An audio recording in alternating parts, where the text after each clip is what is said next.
Well, we're back for more because I just shot my second game in the NFL this year. If you're new here, I shoot every home game for the Bears.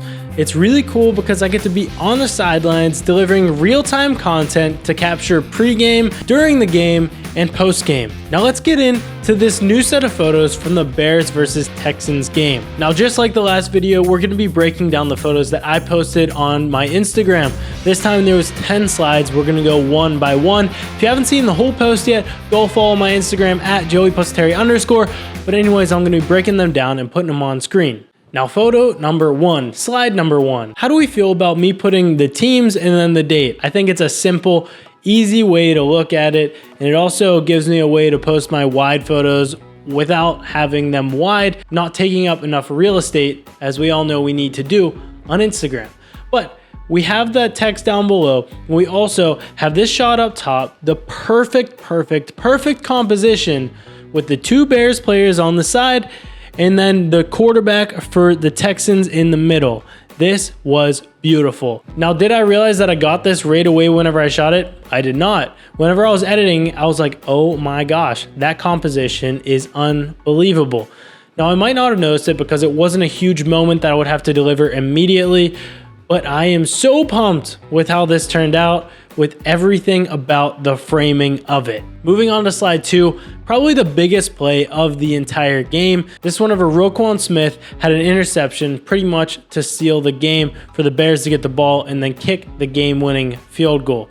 Now, I was in the right place at the right time, period.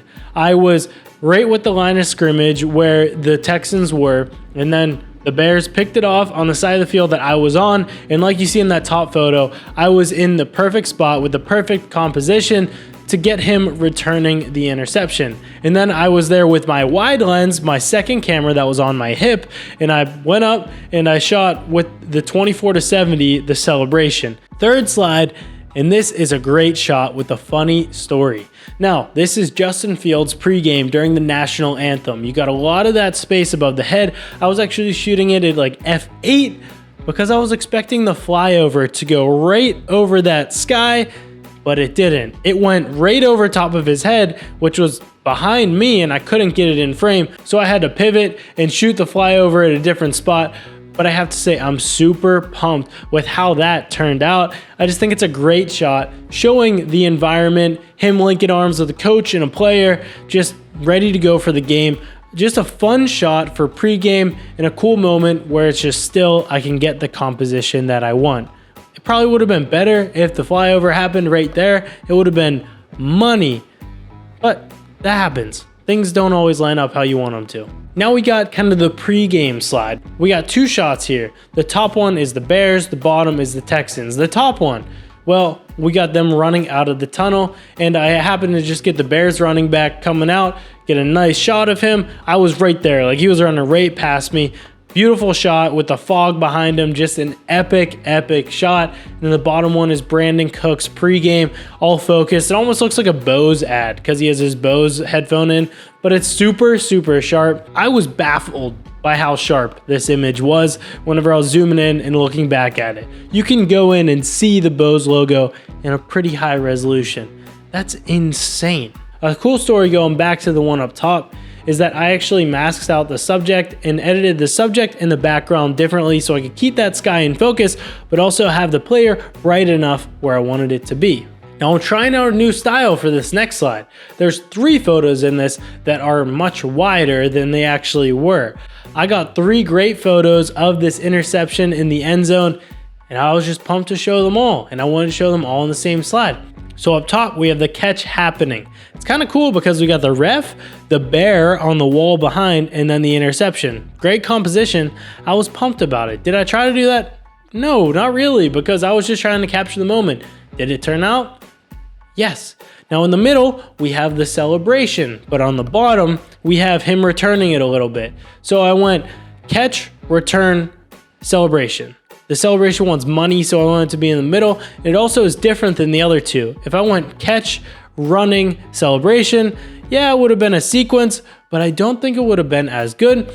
because the bottom would have just distracted your eye. Whenever you have two similar shots on the top and bottom and a different one in the middle, then you can individually look at all three photos.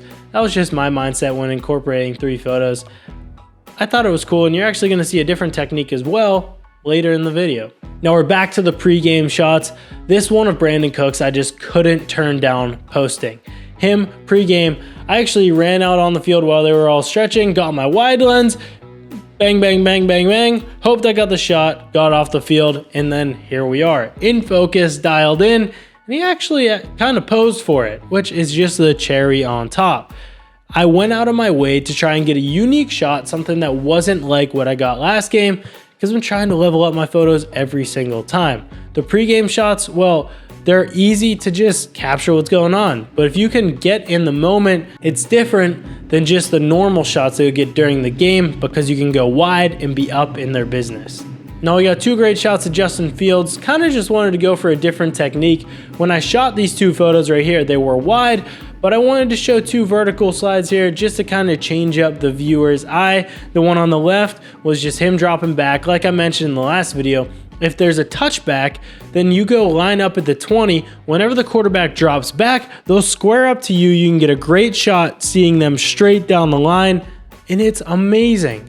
This is something that I didn't know whenever I was going to the game, and I actually had somebody give me this advice. So it worked out, and I'm going to definitely do it every single game with every quarterback. The one on the right was me being behind, Justin Fields scrambling, and me just being in the right place at the right time. It actually was a cool shot because he was solo in the frame. There's nobody else really around, which just made for a unique perspective, because usually you have defenders coming, you got people in the background, you got someone else that's pretty much in focus because they're going for the tackle, going for a block, whatever it may be. Now this is a Texans slide right here. I mean, we got two shots of the Texans. We got one of their best defensive players, Stingley Jr, up top. That was somebody that they wanted us to shoot specifically. So I wanted to make sure I got a nice solo shot of him, and that's what that is right there. I cropped somebody off of the left side just because I wanted it to be just him ready to go, pre-play, drop him back. There it is. You know, I cropped it right below his hands so you could pretty much just see waist up and him solo in frame. Very simple with that 400mm lens, and it just compresses it beautifully. The bottom one, we got Dustin Mills coming back, calling an audible. Just a great moment to show the quarterback under center, calling an audible. Just a easy moment to capture. What I found is some of my favorite shots, like I got a similar one of Trey Lance in the last game. Just a cool shot to get, and I don't see why you wouldn't capture it.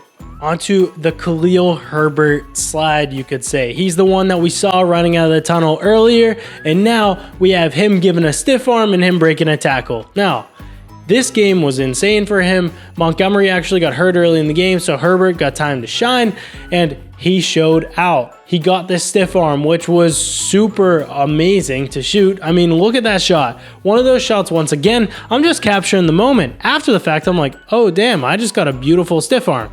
Kind of similar to the Justin Fields one before in the last game. I got the stiff arm. I didn't really realize it. Looking back, beautiful shot. They actually ended up using it on the Bears social, which obviously is cool. Now on the bottom, him breaking a tackle, just pounding through the line. I think he rushed for like 150 yards this game.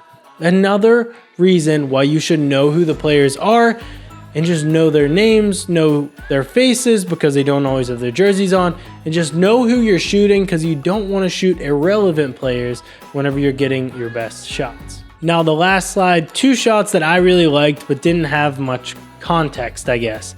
Top one, Justin Fields showing a lot of emotion. If you zoom into his face, he's yelling, he's calling hut, but everybody else is calm. It's before the play. It's literally a split second before the ball is snapped.